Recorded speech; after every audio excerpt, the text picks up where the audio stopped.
Hey, Jordan Crucchiola here. This week we're bringing you a favorite episode you may have missed.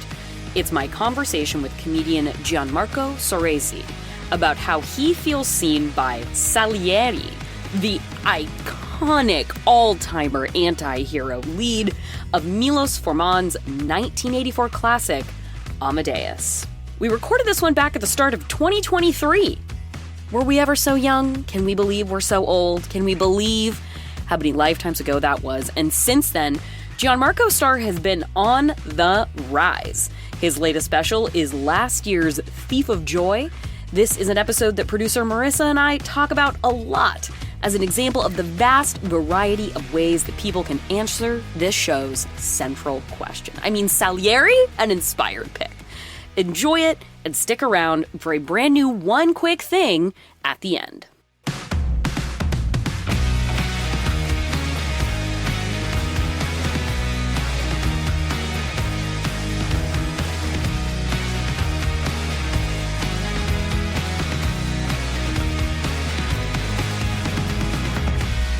Hello, everybody, and welcome back to Feeling Seen, the podcast that talks about the movies that make us feel seen. I, as always, am your host, Jordan Crucchiola, and I am, as always, joined by a co-host. And my co-host today, if you are out there in the podcast waves, hopefully you are because you're here, you might be familiar with his podcast, The Downside. You might have seen some of his stand-up comedy on Comedy Central, perhaps his special Shelf Life. He's the Season 8 winner of Comics Watching Comics.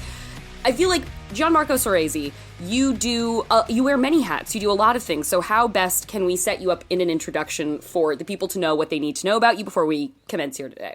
I just say a comedian. A comedian? Yeah, that's it. That describes it all. Everyone's got so many hyphens these days. Just comedian.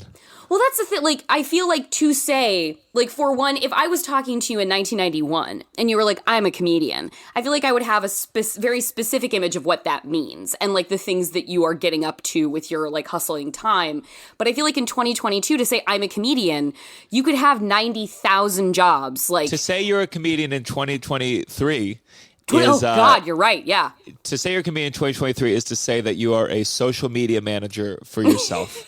That is what it means. That's all that it means. It doesn't mean that you know how to tell jokes, but it does mean you know how to use Final Cut. That's what a comedian is these days. That was what, like, in the idea in my head of, like, the multi-hyphenate of what a comedian could be. I would think, like, kind of foremost alongside comedian, you know, the title, also producer. Like, you are constantly producing, editing, like Final Cut Pro. Like, you are your own production company alongside being a comedian, I would imagine. Yeah, it's just every day. I feel like I run my own network, and unfortunately, it's very understaffed. And there's one show. This one show, and it's all spin-offs. Here's the Crowdwork spin-off. Here's the podcast spin-off. And, if the product's not clicking, I'm screwed because it's all I got. So, and it's all on your singular shoulders. Yeah, it's a lot. I have some people I work with now, luckily, thank God. But it's a lot of me, for sure. I do think it does seem to be that to be a comedian in the present moment, it does require a sort of polymath skill set that like you are some of the most, like, well-rounded people in entertainment creation, because you are not only live presenters, you're not only live entertainers, you're also, like, probably post-production specialists, because who else is putting this shit out besides you?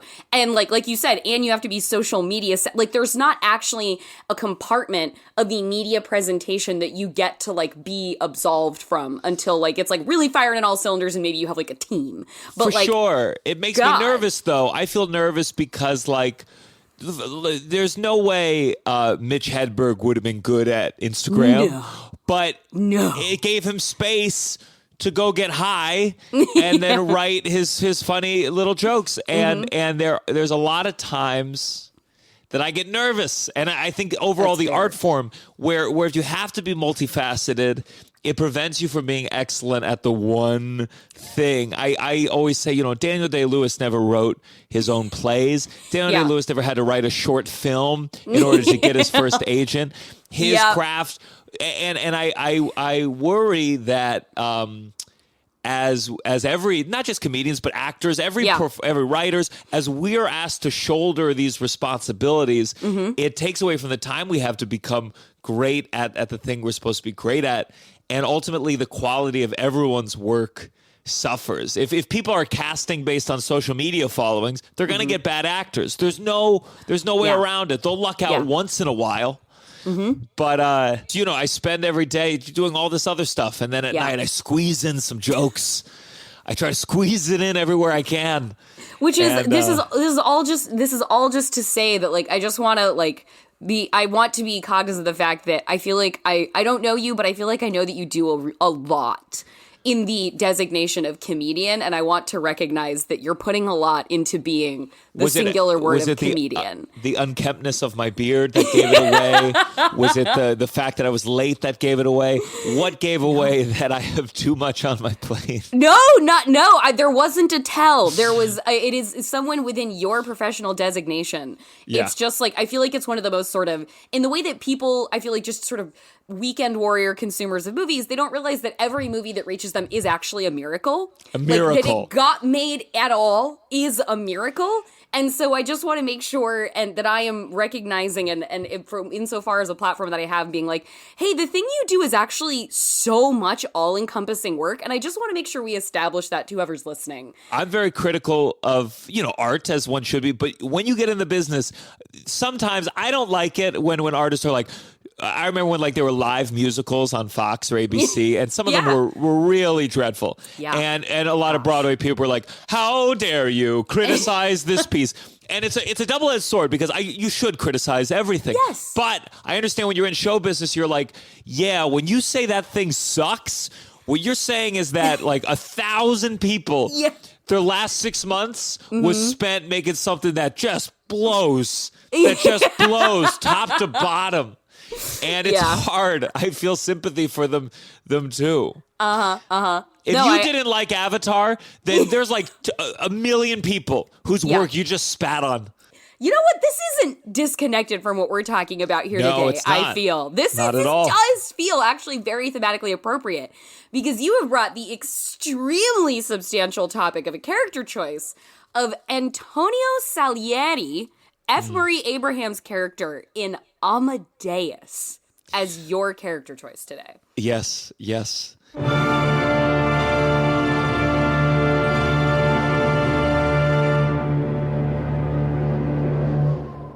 Mozart!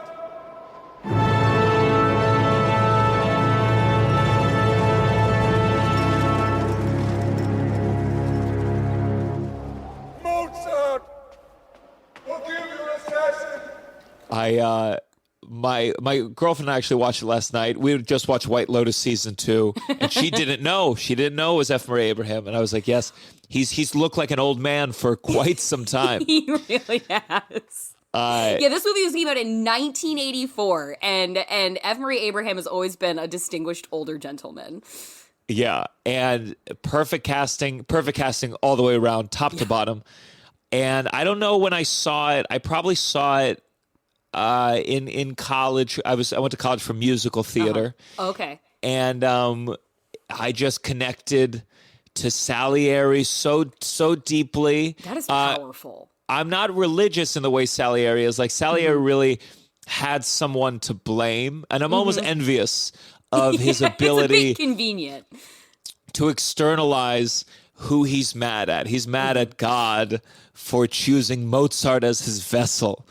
And I'm not a strict atheist, but even in my wildest conceptions of God, it's never like you did this, you gave it to them instead of me. Yeah, looking at someone in the eyes, being like, how fucking dare you?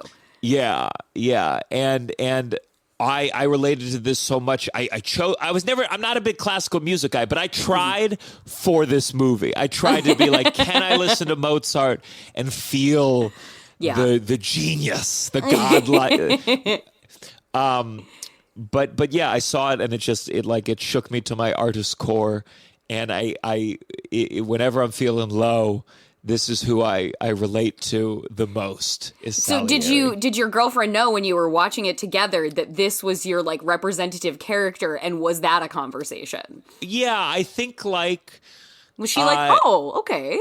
Well, she does the role I think that a partner plays as in an artist, where you say, no, you're great. No, you're Mozart. You must relate to Mozart. Yeah. Not Salieri. And I go, no.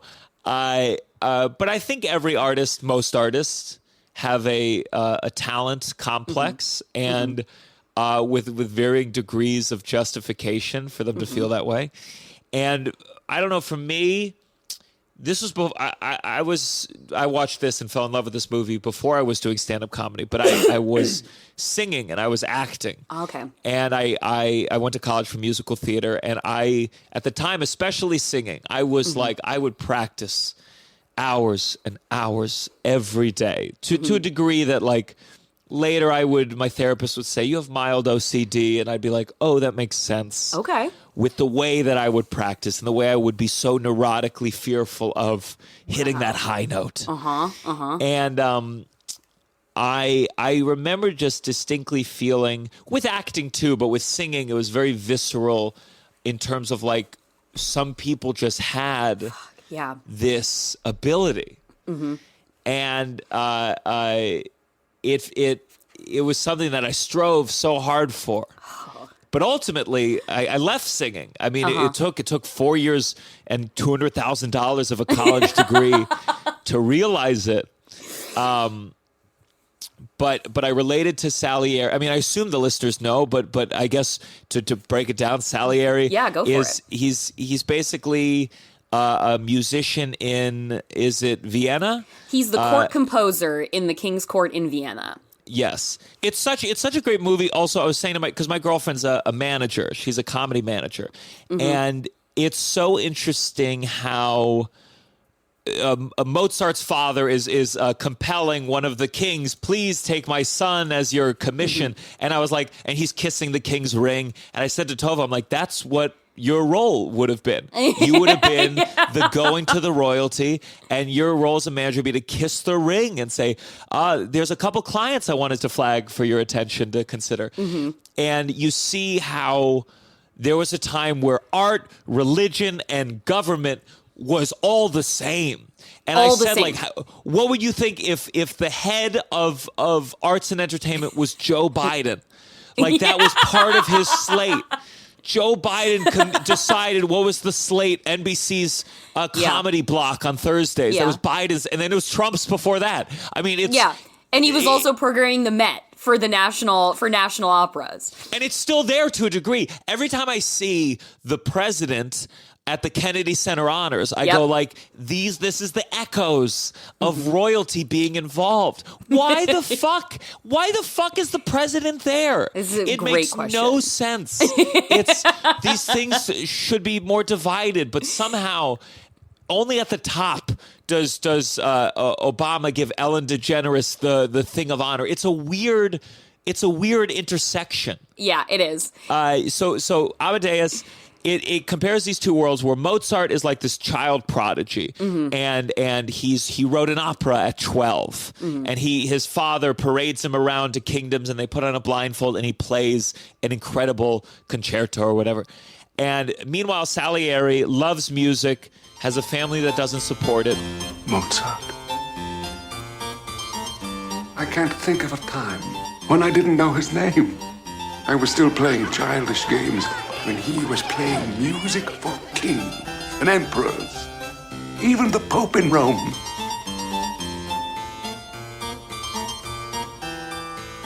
I admit I was jealous when I heard the tales they told about him. Oh, not of the brilliant little prodigy, but of his father, who had taught him everything. My father, he did not care for music. When I told him how I wished I could be like Mozart, he would say, "Why? Do you want to be a trained monkey? Would you like me to drag you around Europe doing tricks like a circus freak?"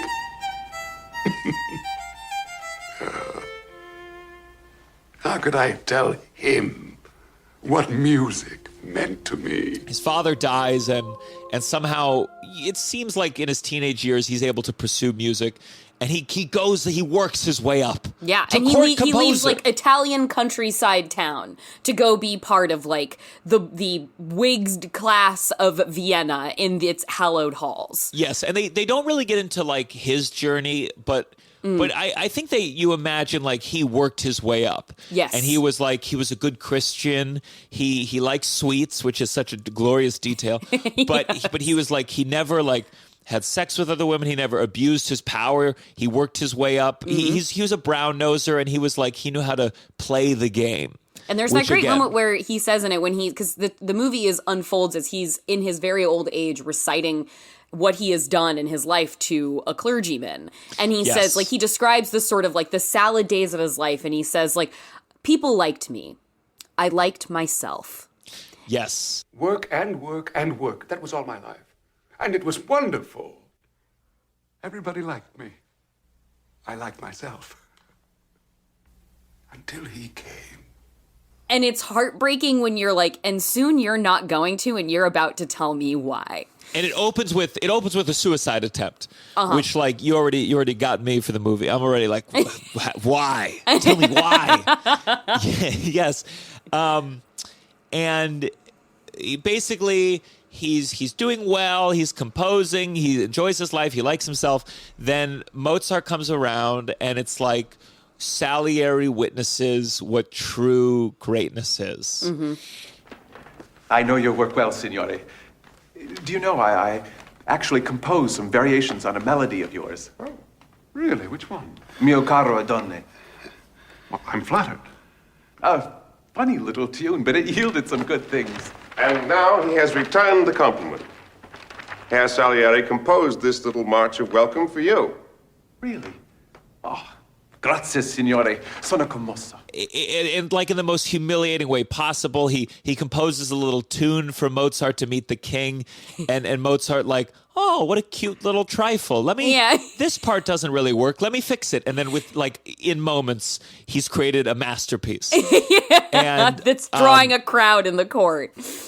And it's this really interesting. Again, it's about show business in many ways. It's show business and art, where like Mozart is loved, but one of the kings says, it's too many notes. Yeah. And Mozart is like, what the fuck do you mean too many notes? Mozart knows he's a genius. Yeah. And he's like... And Salieri knows he's a genius. Yes. And that's the thing. So Salieri like knows, and Mozart doesn't know how to play the game. He can't stand it. He's a little bit unhinged because he's a genius. Yeah. And I've met... I don't know if I've met someone that I would consider like a Mozart, but I've certainly met people that I'm like, you're a genius. Yeah. And some of them don't know how to play the game. Mm-hmm. And Salieri ultimately is in this position of power, which he uses to block Mozart or make Mozart's life very difficult, while also communing with Mozart as like a peer, and there's friend. There's probably no greater, like in the universe of this movie, there's no greater fan of Mozart than Salieri. Yeah, there's exactly. no one who wants to hear Mozart's work more than Salieri, who wants to see his compositional scores. Like, no one wants to be closer to the work of Mozart than Salieri, and no one hates and resents and loathes him more than Salieri. Yeah, and I think it's like it's accompanied by... I mean, at some point in the movie, he really does give up on himself. But there's I think the really heartbreaking part is where Salieri, like, he wants to be great. He wants more than anything, he wants to sing to God. And there's this, and I think it's like where Salieri is really blind. Like, he says he wants to be. He thinks that he's selfless, and he's not.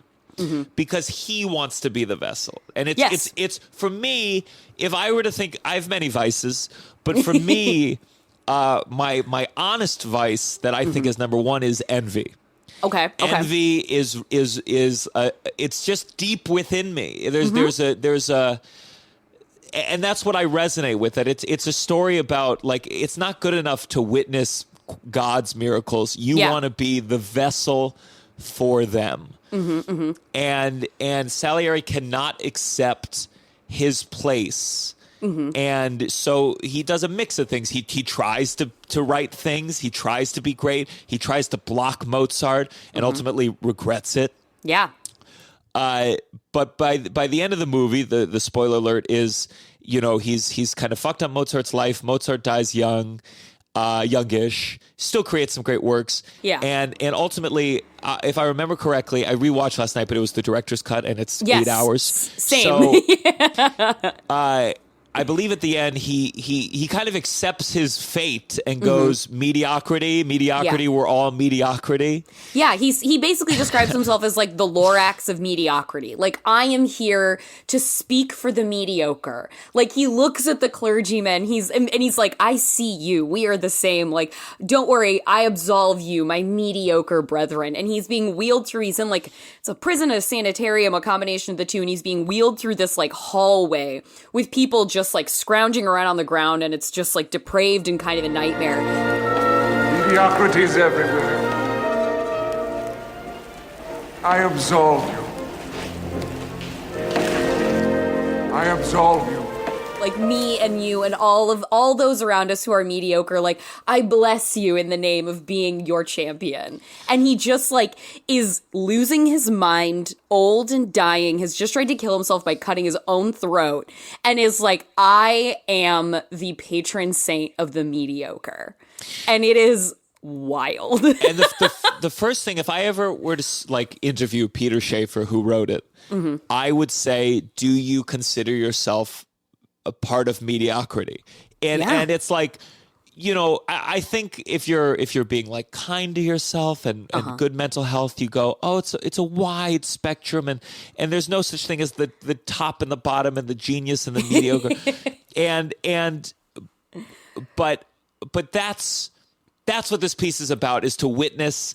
I think about Beyonce a lot, and there was just some clip that leaked from her concert for Dubai. Where was it? Dubai. Yeah. And problems aside but there's this one final riff that she does singing, and there's a degree where you're like, you are a godlike level. There's no. And it's a mix of insane talent and work ethic. But talent. But talent. No, there's hard work doesn't. You can't be Beyonce without the hard work, but hard work doesn't make you Beyonce. Of course. And that's where I relate to Salieri, in that, like, first it was with singing, where I was like, I am going to practice so hard that I will be this great singer. And like, I think at the end of the day, I realized I didn't have the vessel to sing what I wanted to sing. And it's harder to tell with the voice because it's internal. If you wanted to be the best basketball player in the world and you were 3'5", there is going to be a part of you that goes like, you know what? The writing's on the wall, and I can't even see the writing because it's too high up. But with singing, it's like, you don't know. You think maybe you'll get better. People do get better. And that's what's so tricky. People do get better. Yeah. But I hit a wall of like, oh, I'm not going to be what I want, what I consider to be great. And it was the same with acting, where it was like acting, I still act here and there, but there was a time I wanted to be a Daniel Day-Lewis. I wanted to be the vessel for, if it's not God, then it's just like greatness. What is greatness? Well, I decide. I know it when I see it. And now I'm in stand-up comedy, and I love stand-up comedy, and I think there is a refuge where there stand-up comedy of all the art forms, and there's similar ones where the best is not always clear. Yeah. It's you do want some variety. It's not quite. But of course, I still will see comics where I go, fuck, man. That's astounding. Well, and so my question then is, like, because obviously in the movie, like, Salieri's, he declines further and further. He's driven to madness. His moral character is completely corrupted. He does he does compromising things to Mozart and to Mozart's wife, and he's just a scoundrel. But, like, you've said, like, in his own mind, he, like, still maintains some sort of moral high ground, but he's just deteriorating. And what is your response to these points of inflection in your life? Or you don't appear to be deteriorating before me. But so, like, what becomes the moment of resolve at the moment of awareness when you're like, here I have reached a limit I previously did not want to know that was my limit, but here it is, and here's how I'm going to go forward. What has been your going forward mentality? Yeah, I mean, certainly this is... Salieri's time was there was a real lack of therapy. It's only after a suicide attempt do they get a priest and have the closest thing to therapy. Mm-hmm. I think for me, like, Salieri, whether I identify or not, he is like the warning. He's like what I don't want to be, right? Mm-hmm. Or he is, but I have to figure out how to manage. I think it's hard. It is a lifelong struggle, mm-hmm. and with stand-up comedy particularly, like, mm-hmm. the journey is, can I enjoy someone else's talent without seeing it as a threat? Not just a threat, but also, like, proves to me that I suck. Yeah, that's where the thought goes. And I've always been this. My mom would say, I think it was with anything, just like, she'd be like, someone else doing well doesn't mean you're doing badly. So This has always been a part of my DNA. Okay. There's something in me that and it's a toxic flaw that I recognize. And my therapist, we talk about sometimes how it is a useful trait in mm-hmm. some respects. It's made me work very hard and get better at the thing I want to do. Yeah. But it's like, for me, the real test is like, can I watch stand-up comedy? Mm-hmm. Is someone else doing great and laugh? Because mm-hmm. for me, laughing is the true, like, you've truly given yourself over to it. You're letting your body. And it's brutal. It's just tough. I have good days and I have bad days. Mm-hmm. And my girlfriend is very patient with me when I'm going through those bad days. And I mean, it's been the burden. Not that any of my ex-girlfriends want to go hang out together, but if they wanted to, like, really connect, they could really connect over, oh my God, what a nightmare he was after a bad set, or he cracked on a high note, or his acting scene sucked, because it was all the same, whatever the discipline it was. It was just that feeling of the conflict is not being able to accept mm-hmm. what Salieri ultimately does, mediocrity, which, again, I'm not going to pretend like I go around being like, I'm mediocre, and that's fine. I'm the spokesman for mediocrity. No problem. But his conflict, what drives him mad is mm-hmm. he knows he's mediocre, but he still thinks, but maybe I could be great. Mm-hmm. Yeah. And that's the conflict. Mm-hmm. And there's a part of him where he's like, no, but I know the truth. Yeah. I'm not a genius. And the other conflict he has is, like, he hates Mozart, but he loves it so much. He's at every performance of Mozart's, from the vaudeville to the state opera house. Like, he tells him, and it is true, like, I wouldn't miss a Mozart performance. It is just the lifelong struggle. And it's like, there's external things where there's a degree of, like, tell someone who got the thing or did mm-hmm. the thing, who did really well, tell them good job, even though inside you want to go, do I suck? Was I okay? Was my set okay? Is it because I went first? Like, there's a degree where you don't have to feel it to do the right thing. You can feel the bad feeling. Mozart has that moment in this movie when he watches Salieri conduct, and then he goes to him afterwards, and he's like, Salieri's like, you flatter me, because Mozart's kind of complimenting him. Then he's like, people will hear it and they will just think this could only be Salieri.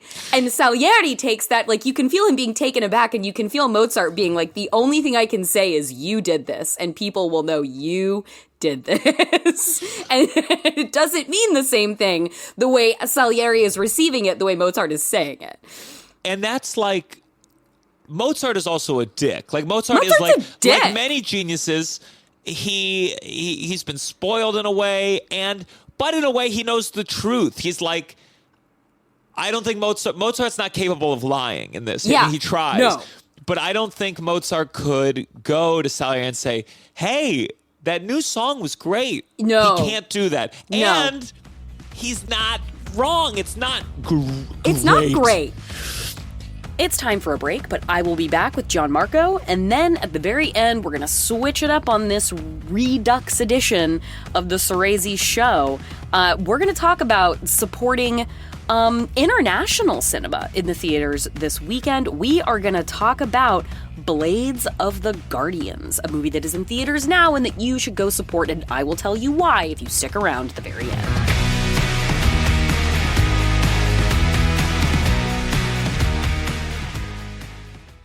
Hi, I am Jordan Crucchiola, and I host Feeling Seen. I'm here with Maximum Fun Member of the Month, Khalil Goodman. Hi, Khalil. Hi, Jordan. Thank you for having me. So great to see you. I gotta know what's made you feel seen.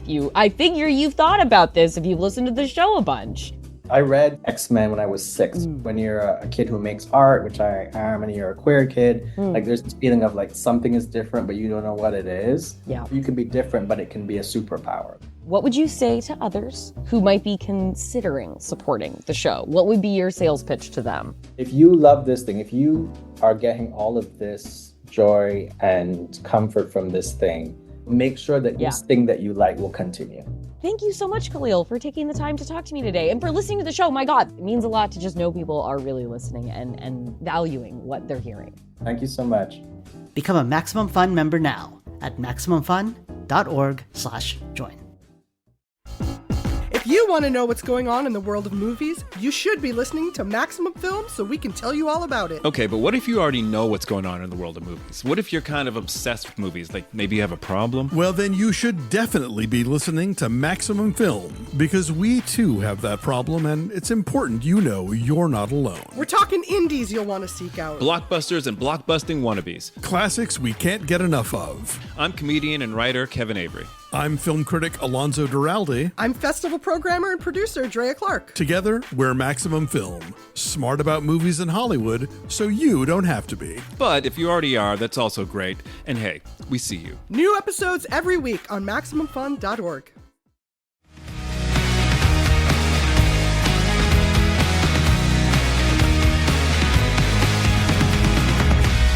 Welcome back to Feeling Seen. Comedian Gianmarco Soresi and I have been talking about one of the great envious artists of cinema history, Antonio Salieri, as played by F. Murray Abraham, who won both a Golden Globe and an Oscar for the role, deservedly so. So, let's get back into it. I know exactly the feeling you're talking about of like, say you go and see a set and you're like, fuck, it's so... And my thing is, like, I have a preposterous amount of self-confidence in the things that I know I'm really fucking good at. And I'm not saying it's everything, but I know the specific lanes that I'm really good. And one of those things is, like, I really love doing, like, a Q&A, like, a post-show Q&A, like, after a movie. To the point You're where... the Mozart of post-movie Q&As. I fucking might be, man. I might be. To the point where I will walk out before any of them start because I'm annoyed I'm not doing it instead of that person. Because I'm like, you, and I am almost never justified in staying if I do. Rarely it happens, but there was a retrospective for Elle Fanning at the Aero Theater here in Los Angeles. I would love to listen to a conversation with Elle Fanning that I moderate. I simply could not even attend it because I was not the one doing it. Hilarious. And while I regret not having seen this conversation, I have no regrets for not sitting there in the audience being jealous, like toxically jealous, and certain of my superior execution in the form. So like that's where it becomes toxic for me, is I will remove myself from situations where it's like, I'm so certain of the inability of this person to perform in this micro way that I will not even participate in a thing I want to do because it's going to rub me the wrong way. Whereas otherwise, like fucking sports growing up, I was the number one support cheerleader person on the team because I was just okay. I am a just okay athlete. So my job was like being the hype machine. My job was to back everybody else up because I worked so goddamn hard and I was never going to be better with my slow hands than fine. For me, for sure. That's for me, like fun activities when I like what I want to do with friends. I like things where I don't feel, oh, I got to be the best at this. And for me, that's where like I can feel very joyful. Almost nothing do I feel like I have to be the best at this, but there are probably like 3 extremely niche things where I feel like I do. Everything else, I'm like, yeah, it's all fun and games. Let's have a good time. But if it's one of those 3 things, it's like, I'm going to be a bitch about this if I go, so let's just take me out of the equation. Because this is a Jordan problem. This is not the problem of anybody else who's participating in this situation. Absolutely. But I think it's a fascinating, like, I think there's as someone who is just fine looking, like we're not going to get into a referendum on this, but I am here to represent, I've like decided in the past year that I want to be very proudly mid because it's fucking fine to just look average. It is the bulk of existence for people to just look all right. And they don't have to be extraordinary looking, but there is such a lionization of sort of everybody's famous for 15 minutes, be like the best thing that you are, be ultra attention getting at the thing you do. It kind of makes being mid in stigma like worse than being bad. And it's like, no guys, I want to spearhead a movement of being just okay and that being totally fucking great, man. It is great to be just okay sometimes. I think Proudly Mid would work as merch for sure. Really am. I got no problem with it because it's completely fine. And I am here to be the appreciator, the supporter, the air into the fire of the extraordinary. And that is what I will be better at than anybody else. I wish I could share your sentiment. I would like to be the top. And you know what I always, when I used to do, when I was really wanted to be a great actor, I would say, and again, this is, I vacillate. Listen, there's times when I have a good set, you catch me on the right moment, I think I'm Mozart. Mozart. Fuck yeah. I want you to have those times. But I remember when I was acting and I wanted to play Salieri, I said, you know what the great irony is? That the genius actor is going to book Salieri over me to portray what I'm feeling in my life. Yeah. Ooh, that's brutal. That's the true pain of art. I ain't just, oh man. It does. F. Murray Abraham is giving like a defining performance in this role as somebody who is fine and like has to come to terms with being fine. But you have to be so good to sell being just fine in a situation like this. I think that's what's tough about like, luckily I was saying to my girlfriend last night, neither of us know music very well. Mm-hmm. And so there is a part of us where we ask like, Mozart was clearly a genius, but we all know that things standing the test of time is a mix of genius and luck, and you were in the right place at the right time.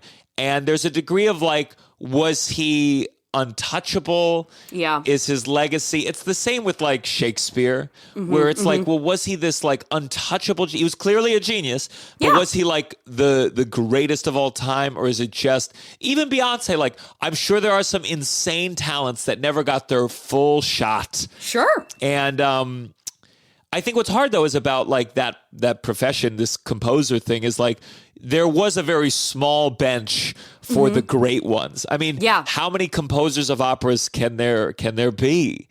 And now these days, like again with stand-up comedy, there is no one greatest stand-up comedian. Well, the monoculture is obliterated. The idea that like Maria Bamford or Earthquake and John Mulaney or Jesselyn couldn't all be on the same bench. They're all great, but I think some of these professions, and this is why like Black Swan would be the other one that they're very cliche arts movies that I'm into. But like Black Swan is that I'm the fucking mark for those. Neon Demon is one of my favorite movies of all time. I've never seen that. Neon Demon? The Neon and Elle Fanning special. Nicholas Winding Refn's like portrait, bisexual lighting soaked portrait of the beauty industrial complex of Los Angeles. Okay, I'll put that on my list. You got to go in for that. Can't say you'll like it, but I can say it's in this vein. Sure. But like Black Swan is a similar thing where like the the hierarchy is much more clear, I think, in ballet. If you expand it to dance, it's bigger. Right. But in ballet, there's a degree of like, no, that's the greatest of all time, and you're ensemble at the Met. Which is great. That's fantastic. Which makes you still the elite.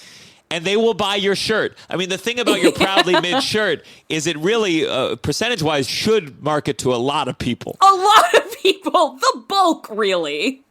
But I don't know if they'll buy it. They'll only buy it and wear a sweater on top of it so no one knows. That should be the sweater on top says, like, you know, I'm the top. And then when they get home and they take off their layers, they go, no, I'm a mid. No, this is me in my never nude Proudly Mid shirt. Yes. And that's such a, like what you were saying about like your ensemble at the Met, and you're still the elite if that is you. And that's such a tricky thing about entertainment, like from the era of Mozart to the present. Like if you make it to a certain threshold of like exposure and peer level within this industry, you are of the elite. You are like, even if you are a G League basketball player, you are one of the best fucking basketball players in this nation.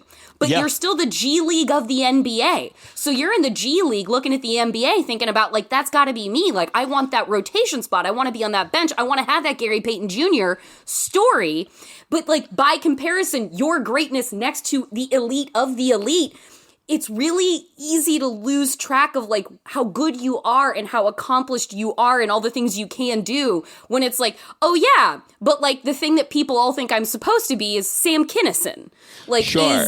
is Jerry Seinfeld, is Maria Bamford. It's like, fuck, I'm really good at what I do, but, like, the elite are the ones you can see. It's a really fucking head-screwing metric to have to evaluate yourself against. And I think the thing with Salieri that, again, is so interesting is, like, all the people in charge, they do love him. They think he's delightful. And, like, it doesn't fucking matter for 1 second to him. It doesn't matter if every king in Europe said, you are the greatest composer of all time. No. It doesn't matter. No. It absolutely does not. And I think he has a pain of, like, again, this is all the ways I relate to Salieri. What's like, I know that child actors have a tough lot in life. Yeah. I'm aware of that. However, I still have this fantasy and this like thing of I wish my parents had seen the true love I had for performing as I expressed it and fucking sent me to an arts high school or again, and you look back and you're like, well, some people drop out of college on their own accord or drop out of high school on their own accord. Right. But so I know it's not fair to just be like, fuck you, mom and dad. But I have a fantasy where I'm like, I could have been in those fucking Disney series. Yeah. If I had gone to the professional children's school, that could have been me. I could have been Emmy Rossum. Yeah, or I wish that, put me into lessons right away. And I think there also is this degree where, like, not only is Mozart a genius, but also he, like, started from the time he was, like, a little boy. And Salieri started late. And I can certainly relate to that. I mean, I feel it was stand-up even where I know people who started when they were in high school or college. And I go, I started at like 26, 27. And I feel, again, it's, and I, when you say this stuff to people sometimes, it really bothers me where they go like, no, you're great. Or no, it's not too late. And it's like, that's not what it is. The feeling still is there though. The feeling is there. And if you don't talk about it, you just feel it alone in your room and it weighs you down. No, I know exactly. Time does dictate the shape of your opportunities, and there's a particular kind of impatience that comes with getting started later than your peer group on things, because you are sort of robbed of the luxury of trial and error a bit if you transition to a different kind of career later in life. So it's like, no, I need to sprint the marathon right fucking now, and if I just don't externalize the particular challenge of that and the ways that, like, my opportunities are not diminished, but I am behind the starting line a bit, then, like you said, is it just supposed to sit there and fester and, like, turn into Salieri inside and not tell anybody of my private pain? No. I gotta get that shit out there. Yeah. And this was at a time where, like, Salieri has no one but his cross. No one. Talking to God. He just talks to God. And then he puts that fucking cross in the fire. I said to my girlfriend last night, I said, I'd do it. I could put a cross in a fire. I could do it. But there was a feeling of like, you're like, whoa, you can't do that. You can't put a Jesus in the fire. From now on, we are enemies. You and I.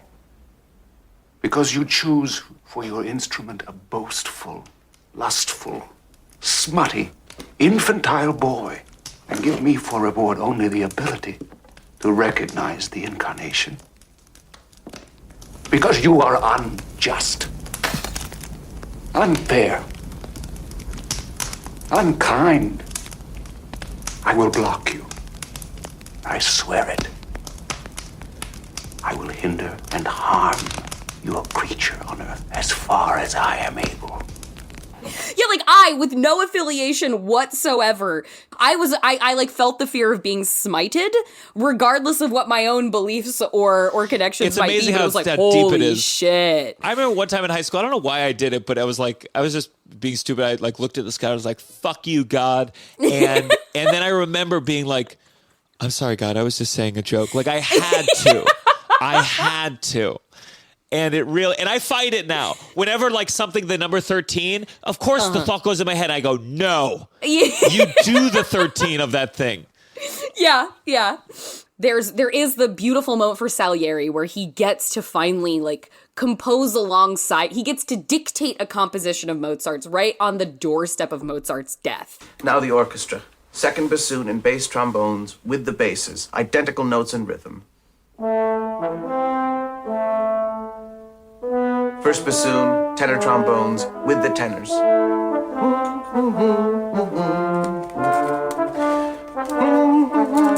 go too fast. Do you have it? You go too fast. Do you have it? First bassoon, tenor trombone, what? With the tenors. Identical? Of course, the instruments doubling the voices. Now, trumpets and timpani, trumpets in D. No. Listen to me. I don't understand. Listen. Trumpets in D, tonic and dominant, first and third beats. It goes with the harmony.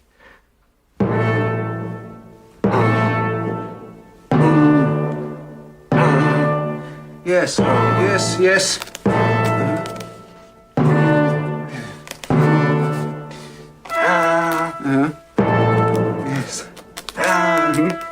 Yes, I understand. Yes. And that's all. No, not for the real fire. Being inclined toward envy or inclined toward a state of measurement against others, how do you find is your strategy for embracing the moments where you do have your Mozart moments? You're like, you know what? I was fucking Mozart tonight. Yeah, I think it's very much like it's in the moment of performance itself. Mm-hmm. It's when that joke works for the first time. It's when you have like a killer headlining set on your own. Mm-hmm. It's only in that moment though, because I think what happens for me at least is like you get some kind of accomplishment. Like let's say I did James Corden last year. Mm-hmm. And then everyone comes up to you and they go, wow, hey, you got that thing. And it's like it already doesn't feel like a thing anymore. It was a thing that happened. It was a gig. It's helped. It's maybe put more income in my pocket, or it's helped me get into some clubs. But it's like in the moment, it's a dead thing. It's just a fact. It's just a fact of a thing that I did.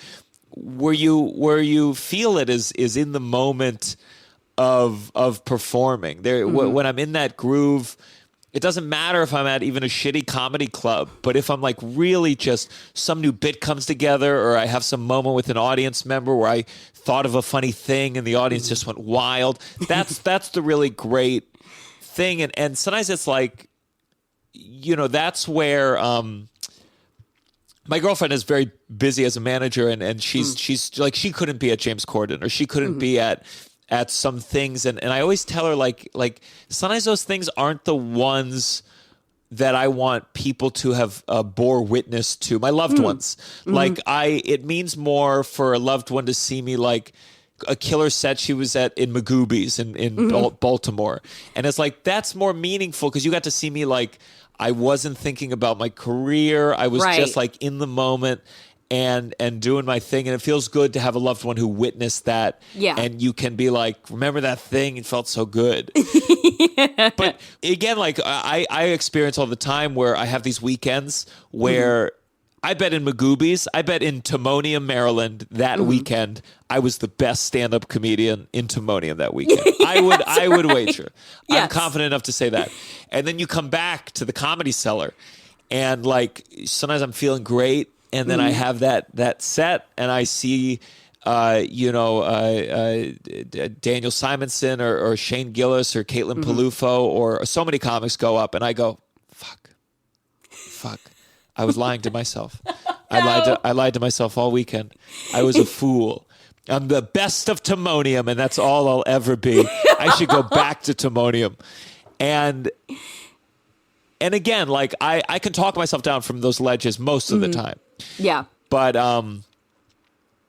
it's hard, and that's why I can relate to Salieri, and I want to avoid his fate. But at the same time, I'm in that place where I'm like, no, I'm gonna be a genius. Yes.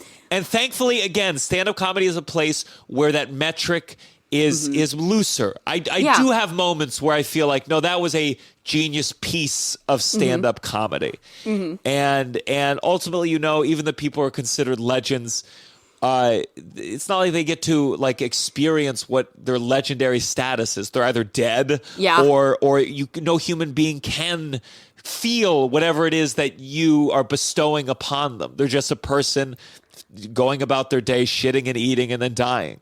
Well, and we didn't memorialize their nights of self-doubt in the Comedy Cellar. We see the things that pervade through the cultural memory that just enshrine them, when those are a fraction of the times when in their comics. So I would imagine they had plenty of dark nights of the soul. And that's why it can feel so. I'm not a dick. When people say, hey, congrats, I'm not like, hey, fuck you. I'm actually doing bad. Don't put that shit on me. But when people do that, and I know, and I've done it to people, it's the natural response, hey, you're killing it, dude. Yeah. There's a part of it where it's like, oh, you don't know who I am. You don't know me. And you also can't express it because, again, Salieri, if some up-and-coming composer said to Salieri, you're amazing, Salieri would seem like a dick if he said, actually, I feel very sad. I know I'm the court composer and I'm paid $1 million bajillion a year and eat all the candies I want, but I'm sad. Yeah, and I'm fueled by resentment. Yeah. And covetousness. They should do one for Beyonce. I would, can you imagine? So it's Amadeus, but it's like, is it Kelly Rowland? Kelly Rowland is Salieri, and Beyonce plays Mozart. Because again, Kelly's made, and I always incredible. Wonder, and who knows? Like, we'll never know unless someone leaks her journals, which would be unethical. But like, part of you is like, what was that like? I'm dying to know what it's like to be part of a group that is great. I did a Beyonce spin class the other day, and some Destiny's Child comes on, and you're like, they were good. I remember this album. I remember Bills. And what was it like to like witness? And again, like Beyonce is not only is she so talented, but she also had a father who maybe not in a good way, but also in a way that worked. Like, trained and said, practice, forget school. We're going to dance all day. And dance all day. And it's I don't know. And I don't know if Taylor Swift sees Beyonce and goes like, I suck. Yes, I broke Ticketmaster, but deep down, Beyonce is the greatest. I don't know. Right. I have to, I've reached my time, and I'm so sorry to have to conclude our conversations because Gianmarco, this has been extremely fun and interesting, and I'm so grateful to you for coming on and being like, these are the ways in which I can be a petty bitch. Yeah. And this is why I've related to this character and this man. And having conversations about the fame ecosystem and like the existential ins and outs of the entertainment industry are one of my personal favorite things. So I really appreciate you joining me for this. Thank you. Thank you for having me.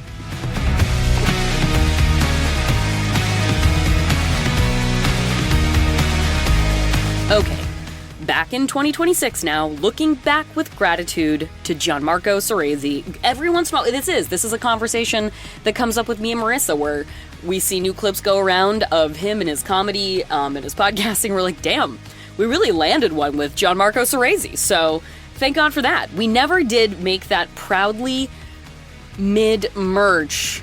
I don't know. Max Fun Drive's coming up. Should we go for it, you guys? What do you think? Would you wear a proudly mid t-shirt? Write it in a letter to us. Call us. Let us know. Feeling seen at MaximumFun.org. Seriously, tell us what you think. And now that fresh one quick thing before I go. Very exciting. There's a movie in theaters right now. An epic of martial arts mastery. It is called Blades of the Guardians. And you guys should super get out there and see this movie while it is in theaters. They've fanned it out across the country, a kind of good mid-size rollout. Like you can maybe find it near you. But it is directed by the one and only Yuen Woo-ping.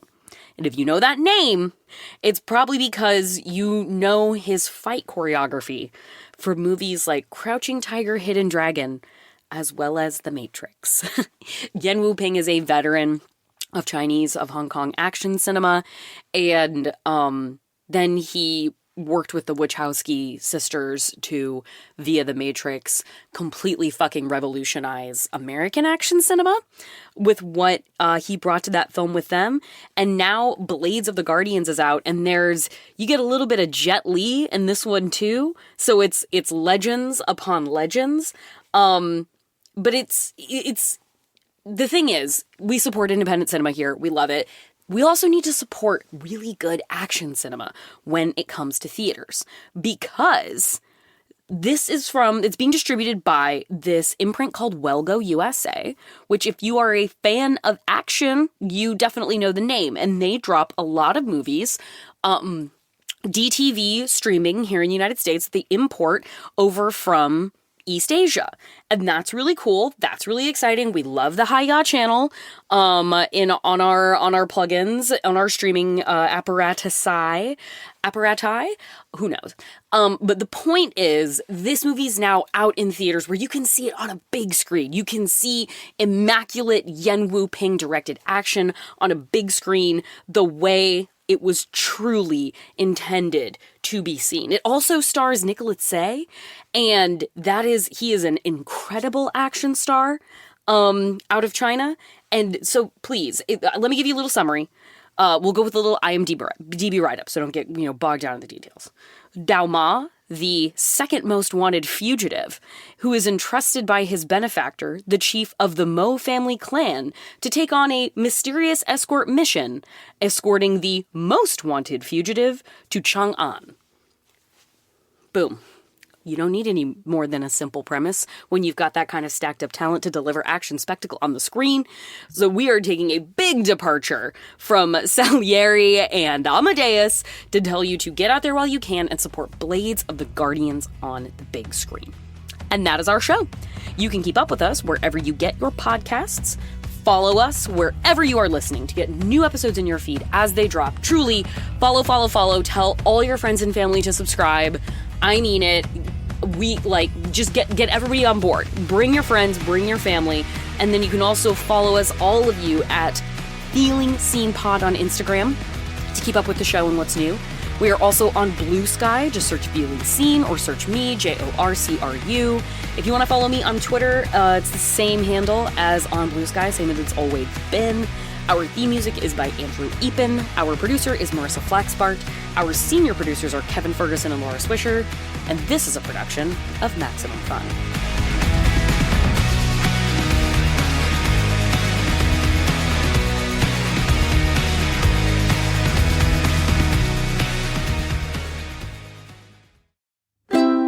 MaximumFun.org. Comedy and culture. Artist owned.